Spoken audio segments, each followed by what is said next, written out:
지금의 새 정부가 영끌족들을 이제 틀어막기로 단단히 마음을 먹었나 봅니다. 그러다 보니까 전방위적으로 이제 대출을 이제 안 해주려고 이제 압박을 하는 건데요. 그런 것들이 눈에 확연히 이제 드러나는 것 같습니다. 어떻게 봐야 되겠습니까? 어떻게 생각해야 되겠습니까? 결국에 이제 무리하게 감당 못할 정도로 빚을 내고 살아가는 사람들이 이제 제일 이제 힘겨워지는구나, 제일 어려워지는구나라고 이제 생각하게 되는 거죠. 살아가는 것들은, 삶의 인생은 다 제각각 나름의 고민, 고충, 어려움 속에 사는 건데, 그냥 빚 한 번 내서 왕창 빚 내가지고 뻥 하고 터트리면 그냥 한 방에 인생이 역전되는 것처럼 착각하고 환상에 젖어서 사는 사람들이 있었던 것 같습니다. 이제는 어떻게 생각해야 됩니까? 그런 감당 못할 빚을 지고 아무 생각 없이 앞으로 되면 인생이 개박살 난다라는 걸 이제 인정해야 되는 거죠. 받아들여야 되는 거죠.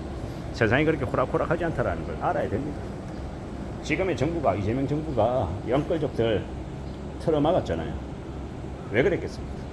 부동산 시장은 가망이 없고, 지금 아무리 희망을 주고 대출을 더 늘려주고 뭔가 정책적인 부분들을 좋게 만들어줘도 부동산 시장은 더 이상 살아날 상승의 기조나 이런 정상적인 그런 이제 경제적인 순기능들이 없다라고 생각한 겁니다. 실제로 지금 부동산 시장 뻔뻔질 해가지고 집값 더 올리면요, 사람들의 절망감만 더 커지고, 그들만의 리그에서 사람들 보고 잡아가지고 덤탱이 씌워서 떠넘기고, 그들을 경제적으로 죽을 때까지 몰락하게 만드는 되게 무자비한 이제 게임이었던 거죠. 그걸 이제 못하게 틀어막은 겁니다. 호가 띄워서 거래 취소하고 그 가격인 것처럼 2배, 3배 오른 것처럼 분위기 만들어 놓고 아무나 걸려라, 걸린 놈들에게 다 떠넘기겠다, 이런 수작질을 벌였던 겁니다. 그리고 이제 그 수작질이 이제 더 이상 통하지 않는다라는 걸 사람들이 조금씩 이제 알아가는 거죠. 적어도 2025, 6, 7, 8 최소 한 3년 반 이상은 부동산 시장이 침체를 면치 못할 거라고 봅니다. 지금의 이재명 정부도 부동산 시장을 띄울 생각이 없어요. 되려 주식시장을 더 띄우려고 하죠. 주식시장 띄워서 배당 더 받고 시세 차익 더 봐서 좀 경제적으로 여유가 생겼다라는 마음을 갖게 해서 소비를 늘리게 하려는 게 그들의 목적입니다. 부동산 시장은요, 경착륙하냐 연착륙하냐 뭐 그 정도의 차이일 뿐 내버려 두고 있습니다. 정부가 이제 시작했잖아요. 2025년 6월 달에 시작했습니다.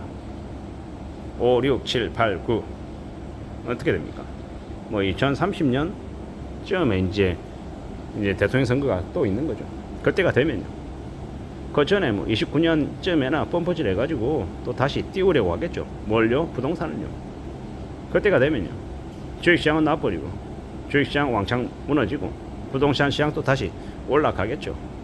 그렇게 하면 이 선택을 하고 사이클 돌리듯이 돌릴 거라고 저는 생각합니다. 결국 이제 앞으로 벌어지는 일이 어떻게 되겠습니까? 앞으로 주식시장만 경제적인 실제 경제 상황하고 다르게 주식시장에만 엄청 훈풍이 부는 거고, 부동산 시장은 찬바람이 분다라고 봐야 되는 거죠. 되게 예사롭지 않은 상황입니다. 앞으로는요, 오직 주식입니다. 최소 3년 반은 주식시장에만 아마 기회가 있을 거다. 부동산은요, 들어가면 죽는다라는 겁니다. 지뢰밭입니다. 부동산은 지금 현재 들어가면요, 뭘 밟고 팔이 몸이 날아갈지 모를 지경이다라고 생각하면 맞겠다라는 겁니다.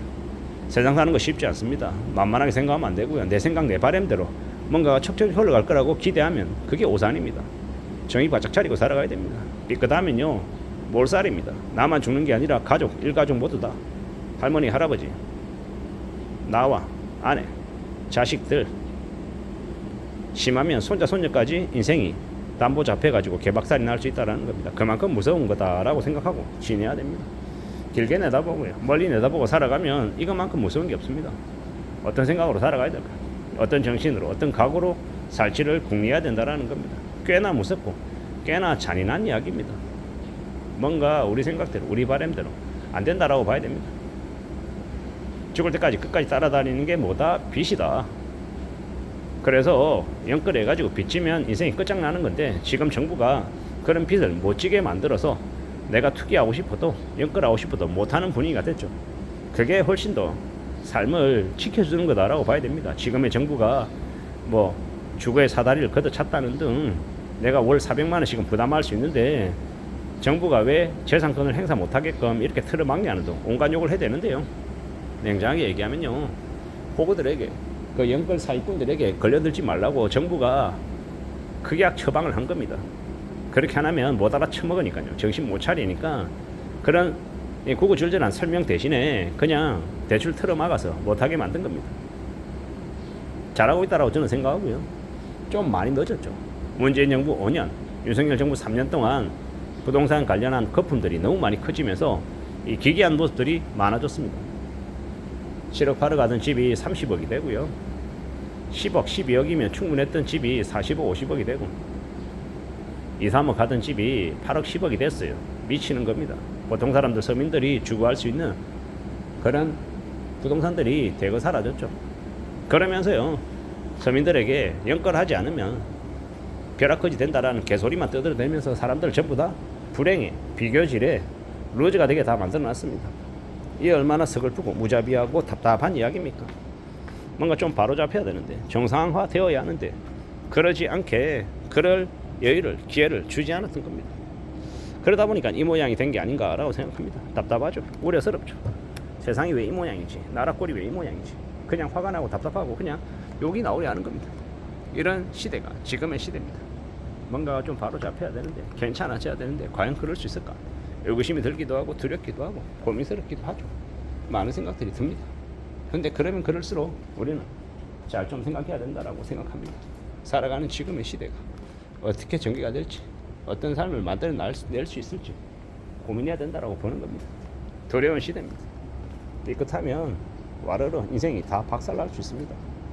그래서 제가 계속 말씀드리지만 보수적으로 살아야 되고 분수에 맞춰 살아가야 되고 우직해야 되고 성실해야 되고 금을 부리지 않아야 되고 욕심 안 부려야 된다라고 계속 말씀드리는 겁니다. 욕심 부리는 순간 그 욕심이 나의 인생을 다 잡아먹습니다. 내 인생만 잡아먹냐? 내 가족들, 일가족의 인생까지 같이 잡아먹습니다. 무섭게도요. 좀비처럼 전염됩니다. 그렇게 탐욕과 욕심을 부리고 흥청망청거리며 사는 인생은 죽을 때까지 그 인생을 면하지 못한다라는 겁니다. 이 얼마나 무서운 이야기입니까? 근데 그 무서운 이야기들은 사람들이 잘 못 느낍니다. 빚 안 내고 집을 어떻게 사요? 정말로 빚 안 내고 집을 살 수 있다고 생각하고 얘기하는 거예요? 이렇게 개소리한 놈들이 천지입니다. 그렇게 물어보는 놈들의 머릿속에 뭐가 있냐? 빚 안 내면 집 못 산다.